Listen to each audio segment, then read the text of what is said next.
Hello दोस्तों, हमारा YouTube law वाला ज्ञान में आपका स्वागत है। मैंने आपको कल भी एक वीडियो बनाई थी, उसके अंदर आप देख सकते हैं पहले के, आप जाकर मेरे चैनल पे जाकर सब देख सकते हैं। उसके आगे मैं आपको आज बताने वाली हूँ कॉन्स्टिट्यूशन के बेसिक के बारे में। कल मैंने आपको पहले अपनी जो वीडियोज़ हैं उसमें बताए रखा है, उसके आगे मैं आज आपको बता रही हूँ जिसके अंदर कॉन्स्टिट्यूशन के अंदर एक सबसे इम्पोर्टेंट केस बताया गया है। वो केस है Keshavanandan Bharati versus state of Kerala AIR 1973। ये जो केस है बहुत ही इम्पोर्टेंट केस है, जो जमींदारी, लैंड ऑनरशिप, टेनेंसी लॉ से रिलेटेड है।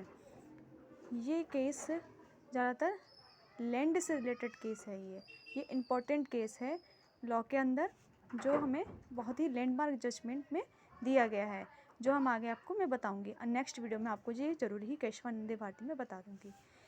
For rebuilding this, they passed Kerala Land Reform Act 1963। ये पास्ट किस में गया था? केरला लैंड रिफॉर्म में इसको पास्ट किया गया था। Silent feature of the constitution, constitution के अंदर साइलेंट फीचर के बारे में बताया गया है।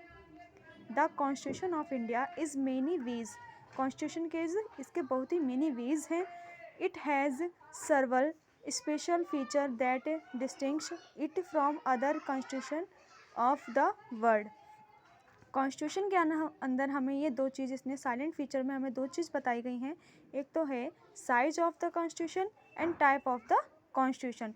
कॉन्स्टिट्यूशन का साइज क्या है एंड कॉन्स्टिट्यूशन का टाइप क्या है, जो आगे हम पढ़ेंगे। कॉन्स्टिट्यूशन अब हम पढ़ रहे हैं इंडियन कॉन्स्टिट्यूशन दो टाइप्स का होता है। कौन से हैं? Federal government and unitary government.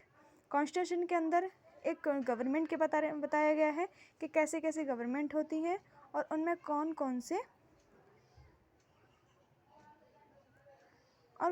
से उनके अंदर गवर्नमेंट्स होती हैं और कैसा उनके अंदर कॉन्स्टिट्यूशन बताया गया है। फेडरल गवर्नमेंट को ही, फेडरल को ही संघीय बोला जाता है और यूनिटरी को ही अमली बोला जाता है। फेडरल गवर्नमेंट होता है जिसमें ड्यूल गवर्नमेंट होता है, और यूनिटरी गवर्नमेंट होता है जिसके अंदर सिंगल गवर्नमेंट होती है। फेडरल गवर्नमेंट में रिटन कॉन्स्टिट्यूशन होता है और यूनिटरी गवर्नमेंट में कॉन्स्टिट्यूशन में भी रिटन फ्रांस और unwritten Britain.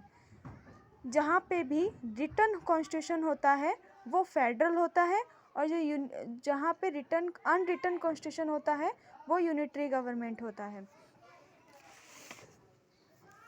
Division of power between national and regional government. Federal government के अंदर जो पावर है वो नेशनल और रीजनल गवर्नमेंट के अंदर डिवाइडेड होती है। No division of power, all power are vested in the national government. इसके अंदर जो भी पावर है वो सिर्फ नेशनल के अंदर होती है और नहीं होती है। सुपरमेसी ऑफ द कॉन्स्टिट्यूशन, इसके अंदर कॉन्स्टिट्यूशन ही सुप्रीम होता है, लेकिन यूनिटरी गवर्नमेंट के अंदर कॉन्स्टिट्यूशन में भी सुप्रीम जापान और may be not be supreme Britain. पांचवा इसमें अंतर है रिगिड कॉन्स्टिट्यूशन। इसके अंदर जो कॉन्स्टिट्यूशन है वो रिगिड है, और यूनिटरी के अंदर कॉन्स्टिट्यूशन में भी रिगिड फ्रांस के अंदर है और फ्लेक्सिबल है ब्रिटेन के अंदर। इंडिपेंडेंट जुडिशरी है। फेडरल सिस्टम के अंदर इंडिपेंडेंट जुडिशरी होती है, और यूनिटरी के अंदर जुडिशरी में भी इंडिपेंडेंस और मे नॉट भी इंडिपेंडेंस, इस पर डिपेंड होती